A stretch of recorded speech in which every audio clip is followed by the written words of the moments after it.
Once again, it's a beautiful day, and if you listen to my previous episode 3 on a walk about walking thoughts, you knew the secret was that I recording these back to back, and I am doing so because kind of thematically they're different enough that it just wouldn't have fit all together. But today, or this time, for this episode, I wanted to talk about a movie that I absolutely hated, but I thought it was a great movie. Does that confuse you yet? Are you intrigued? But before I do that, before I tell you what movie it is, and hopefully there's no copywriting situation, because I know millions, this is not a sponsor, and the producer of this movie is not a sponsor, and I know millions of people listen to this, so okay, I'm obviously being facetious here.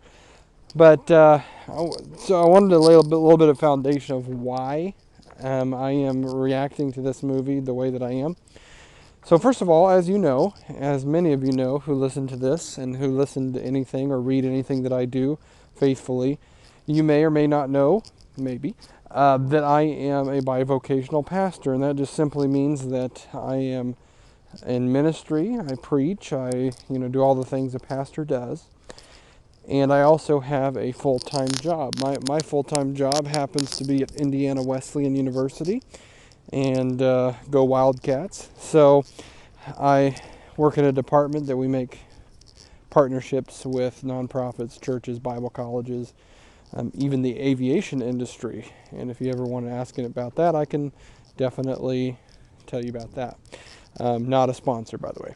Anyway, so I have these two jobs, and with both jobs, there are certain responsibilities, as you could imagine with any job, that takes me away from home.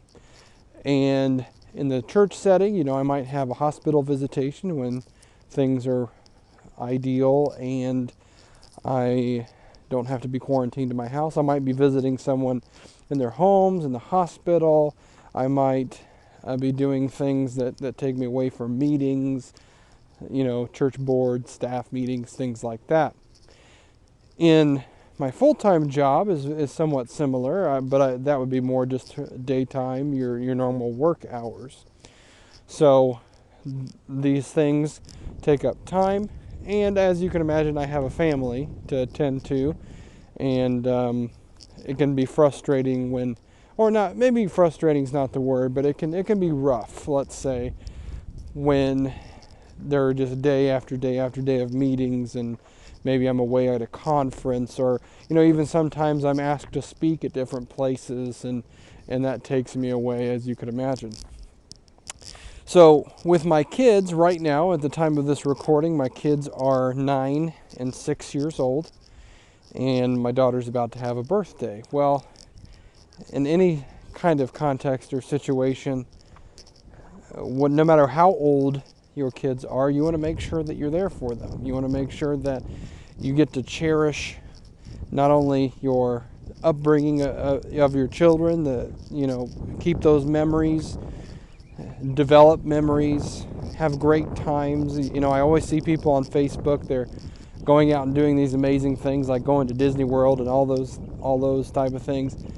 And I kind of look at that and I go, man, I really wish that we could do things where we just kind of lay back and just get out there and have fun. And that's my own fault in many ways. Well, so I sometimes miss those kind of things because of scheduling. Now, we do get out and we do things that families do, and that's fine. And we have a great time. We go out to eat at restaurants. We go to parks. We get to go hiking, and we make great memories. So don't take me as whining or anything like that. Obviously, I want to point out that my most important ministry and relationship in my life is my spouse, my wife. Right now we're going on 15 years of marriage at the time of this recording, and she is my soulmate. She is my partner in crime, so to speak, and I love her very much. So this particular episode kind of encompasses both of those relationships, my my wife, which is the most important relationship, and then my children as well. So I wanted to lay that foundation because this next part I want to talk about is the movie that I hated the most, and I'll tell you the reason I hated it. If you've ever seen this movie, it was really a good, well-done movie in my opinion. I'm a huge fan of this actor, and I think that he has done some great stuff, some not so great stuff, and I try to, especially the stuff that's a little bit more family friendly, I kind of lean into those kind of movies a little bit more than, actually 100% more. But it's Adam Sandler. If you know Adam Sandler, if you've been following him since he was young, I have as well. I think he's very funny most of the time. But there is a movie that he made several years ago. It's the movie Click, if you've ever seen that. So if you haven't seen it, let me give you a little synopsis. Essentially, Adam Sandler's character gains the ability, he goes to like Bed Bath & Beyond, huge storyline there, but essentially, he's just your average father, husband, not really content with his life. He goes to Bed Bath & Beyond, and he goes to bed, bath, and then there's a room called Beyond where he gains this amazingly magical remote control that can control time around him, which means that he can fast forward, he can rewind, he can pause time, and it's all just, he's the center of it.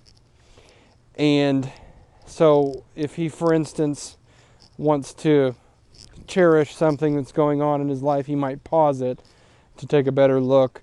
He might rewind something so he can do it again. He might fast forward something that he's bored of and he doesn't like. So in his life, there's a lot of things that are in the storyline that are boring to him, or he just want to kind of get through, whether it be chores or work or stuff at home that's kind of mind draining, And so he decides that there's a lot of things that he's going to fast forward. Well, the thing about this remote is that it learns your patterns, so it does it automatically for you.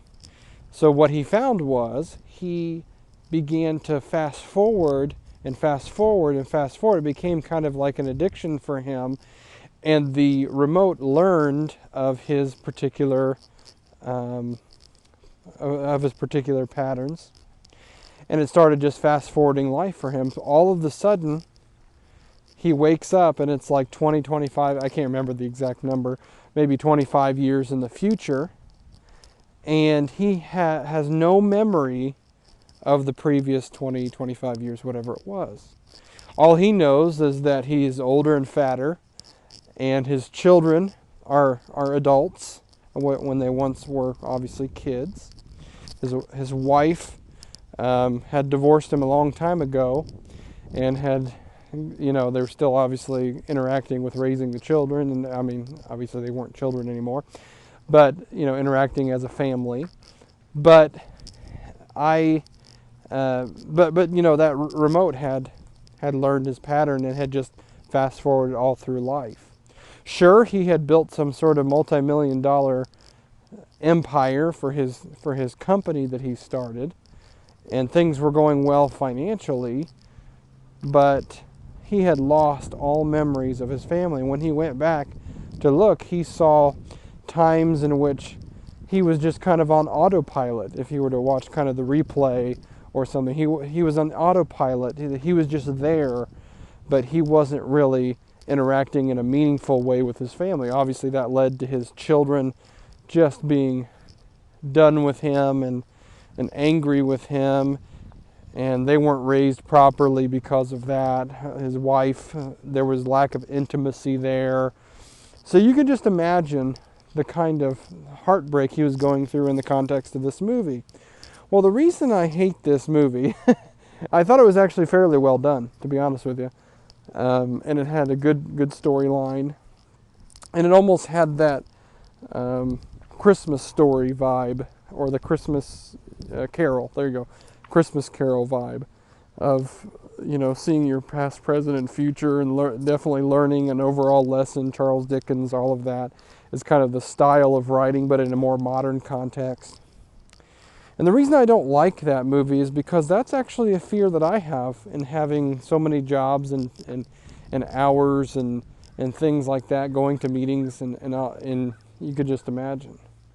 So while I like the movie as far as entertainment value, it's hard for me to watch it because of that fear that I have. Will I wake up 20, 25 years from now and my children are going to be older and I have no memory of them because I was in meetings, because I was doing all these kind of things trying to be productive, but what I realize is my main ministry at home, I was not productive whatsoever. So that's kind of a fear that I have. Now, in today's context, it's very interesting because I want to say this very, very gingerly and not like being disrespectful, but this quarantine, because of the coronavirus, has, while people are sick and they're very, very in a bad place, and I don't want to diminish that at all, for me, it's actually been quite a blessing in some ways, because I've been able to be with my children, playing games with them. Even though we're mostly inside, at least I get to see them every single day, working from home as we all are. I get to see them every day, get to see my wife every day. And 100% of the day, not just part of it. So that in itself, I guess if I were to, and don't take me as someone who's positive 100% of the time, and I just try to find the positive in everything, although I do try, I just feel like that there are some good things that are coming from that. And I think maybe this is one of the good things.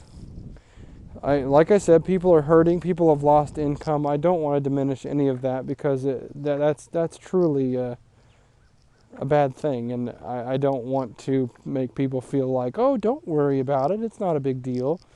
Because it is. It's very, very deeply disturbing. But I would say if I could pick something out of any good, of any redemptive value, it would be that for me. That even if I were to lose income, and thank God I haven't, and I want to let you know that I'm praying for you, and I've even reached out to many of you about your loss of income and just heartache that you're going through, and I'm sorry to hear that.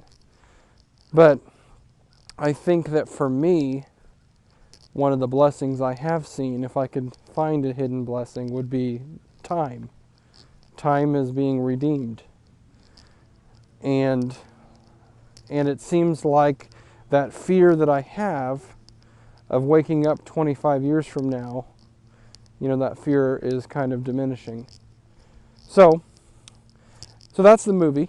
You may have or may not have seen it. Maybe you haven't even heard of it. Maybe it's your favorite movie of all time. I don't know. But I wanted to share that with you today, that for this reason. Don't allow this time that God has given us to be wasted. Don't just take naps and don't just try to get through the day.